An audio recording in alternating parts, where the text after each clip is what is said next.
This episode is brought to you by Seed's DSO1 Daily Symbiotic, a 2-in-1 probiotic and prebiotic formulated with 24 clinically and scientifically studied strains to support healthy regularity and your gut, immune, and skin health. Optimize your gut health. Visit seed.com/Spotify with code Spotify for 30% off your first month of Seed's DSO1 Daily Symbiotic. These statements have not been evaluated by the Food and Drug Administration. This product is not intended to diagnose, treat, cure, or prevent any disease.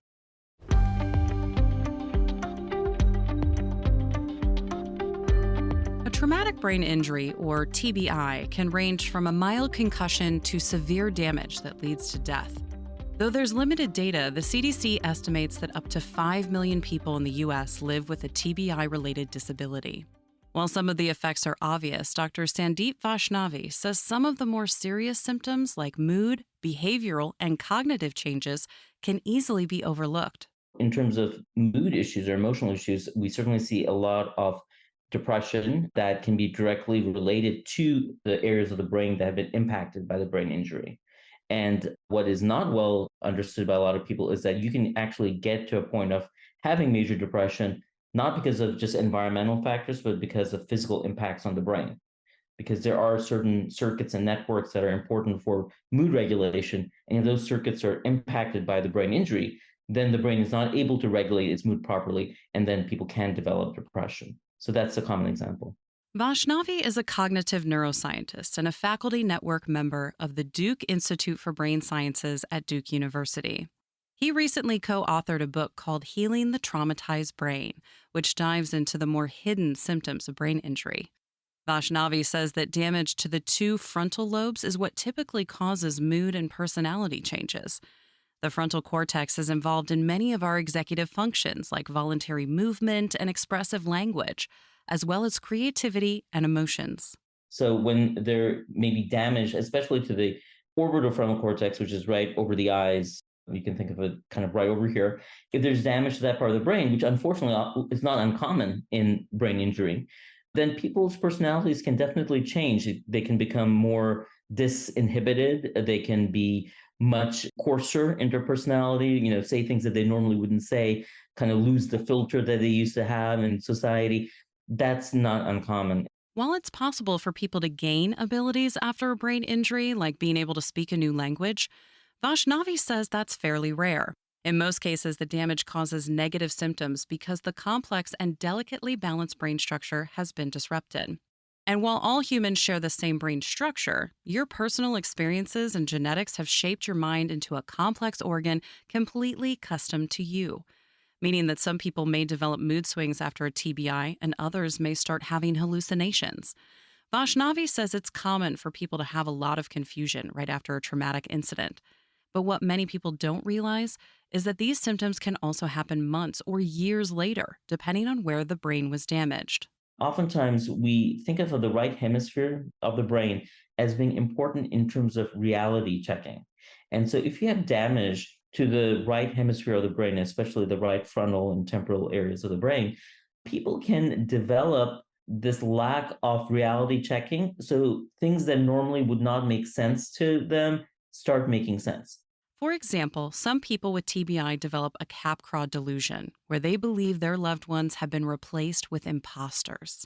So one of the things that we think might be going on there is that, let's say a patient is looking at their mother, and normally they would have a feeling of familiarity in looking at their mother's face, or love or respect or something like that. And they see their mother after a brain injury to the right hemisphere of the brain, and they don't have those feelings. So again, like I said, the brain loves to make up a narrative. It has to explain things. So why is this happening? Well, the brain may come up with this narrative. Well, I'm not having that sensation. I'm not feeling what I should be feeling with my mother because maybe it's not my mother. Maybe it's actually an imposter. These situations usually develop over time, and they're not always permanent. Since each brain is different, each recovery story will be too. Vaishnavi says it's important to remember that these behavioral changes aren't necessarily the patient's fault. They're a product of brain damage. When people have a mental health problem, be it due to a brain injury or some other factor, ultimately it's the brain that is dysfunctional. There's circuits or networks in the brain that are dysfunctional. And so we don't have that kind of problem with, let's say, a person has a heart problem. We say, oh, it's their heart that is the problem. It's not them. But when we deal with neuropsychiatric syndromes or mental health issues, oftentimes people kind of place it on the person as opposed to the brain is dysfunctional. which has led to the unfortunate stigmas surrounding mental health. However, that's not to say that behavioral issues are acceptable. Even though the patient isn't in control of these changes, they're still responsible for their actions and how they affect other people around them. I mean, it's one thing to understand the cause of the behavior changes, because of the brain injury. It's another thing to not do anything about it. I mean, so it is important to manage that behavior. And oftentimes, depending on the severity of the brain injury, if it's a more severe brain injury, you're not going to be able to necessarily explain to the person, okay, yeah, I need you to change your behavior. It's really through your behavior as a loved one. What do you attend to? What don't you attend to? How do you respond to what the brain injured person is doing?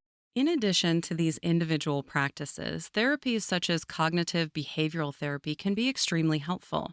Sometimes a TBI patient may not even realize how drastically their behavior has changed.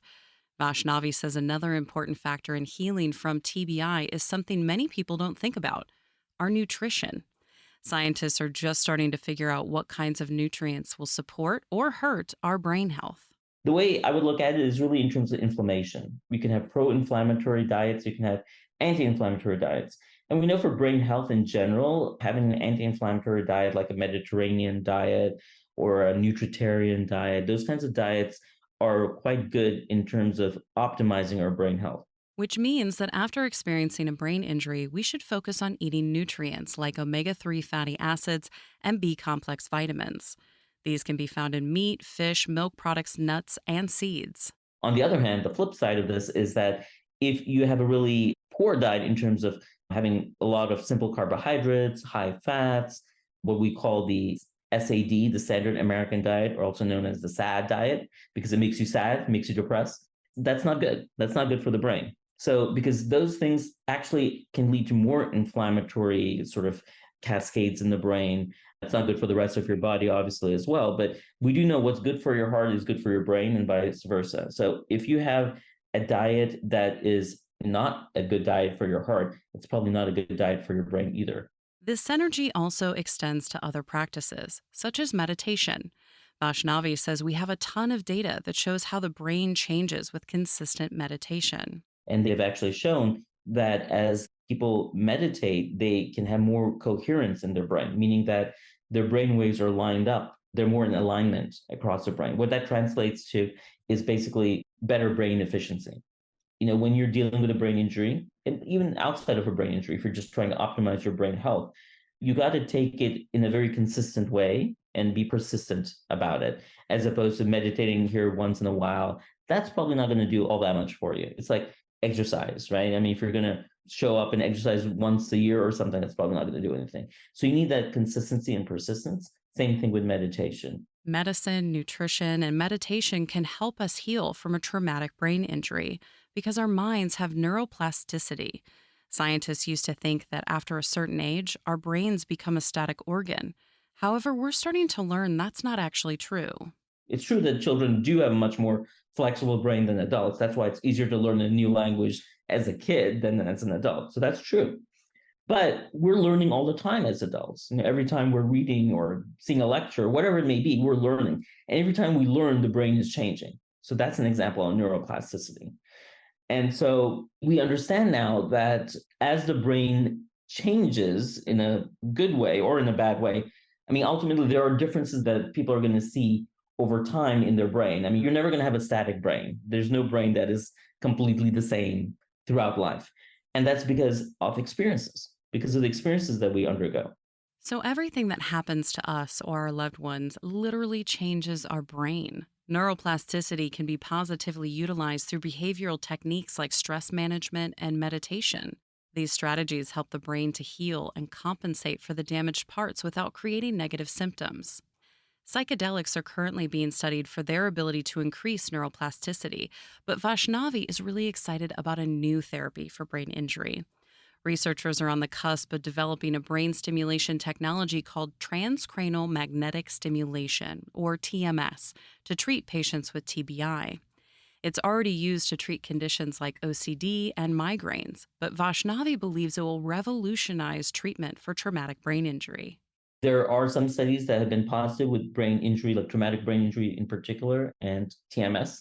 Not all studies have been positive, so it's something that's sort of still in development.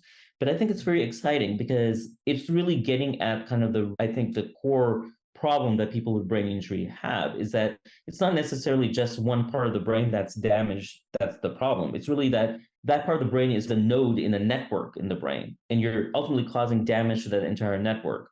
So how do you fix that network? Well, medications certainly can help, but they are at a different level. That's at a chemical level. Here, we're dealing with sort of a network level. And what can work best with a network level is treatments like TMS, because with TMS, we're using magnetic pulses that go right through the scalp, right into the brain, and induce changes electrically in the brain. Researchers hope TMS will be able to change the electrical parts of the brain and cause neurons to fire and communicate more with each other. There's a saying in neuroscience that neurons that fire together wire together. So as you stimulate using magnetic pulses, causing electrical changes, as it causes neurons to fire over and over and over again, ultimately they form more connections, they wire together. So this is ultimately, I think, going to be a way of really rehabbing the brain, because we know the networks that are damaged due to the brain injury, we can then use TMS to specifically hone in on those networks and then cause those networks to be repaired by causing actual more connections physically to be formed. So it's really, I think, a very exciting possibility for brain injury. And we're kind of right at the beginning of a revolution, I think. Vaishnavi's book, Healing the Traumatized Brain, is available now wherever books are sold. You can find more information about Dr. Sandeep Vaishnavi and all of our guests on our website, radiohealthjournal.org.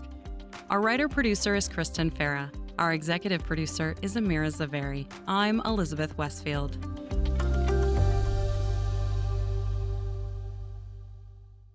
Coming up next week on Radio Health Journal. So it's a really interesting evolutionary phenomenon. It's like one copy of the gene is protective and two copies are fatal. The deadly difference between sickle cell trait and sickle cell disease. Then why hasn't evolution protected us from all diseases? So evolution is trying to do the best that it can within some really strong constraints. All that and more this week on Radio Health Journal. I'm Nancy Benson, host of Radio Health Journal. If you enjoy listening to Radio Health Journal, you'll also like our sister show, Viewpoints, which covers a wide array of topics from education to history to the environment. Here's a preview of what they're covering this week on Viewpoints. That was a weird decision to drink an animal's milk. Ever think about who was the first person to drink a glass of cow's milk? We take a look at the many firsts in history. Then, we're moving away from kind of mainstream news to partisan news. You know, the internet is becoming less and less reliable than it was even a few years ago. New technology is aiding in the rise of conspiracy theories and misinformation. How do we navigate this new media landscape? I'm Marty Peterson. And I'm Gary Price. These stories in depth this week on your public affairs magazine, Viewpoints. Listen to Viewpoints on your favorite radio station and subscribe and listen to shows anytime on Apple Podcasts and Google Play. And that's Radio Health Journal for this week. Follow us on Twitter, Facebook, and Instagram to learn more. And check Apple Podcasts, Google Play, and Spotify for a library of past programs. Plus, you'll always find previous segments and information about our guests at radiohealthjournal.org. Join us again next week for another edition of Radio Health Journal.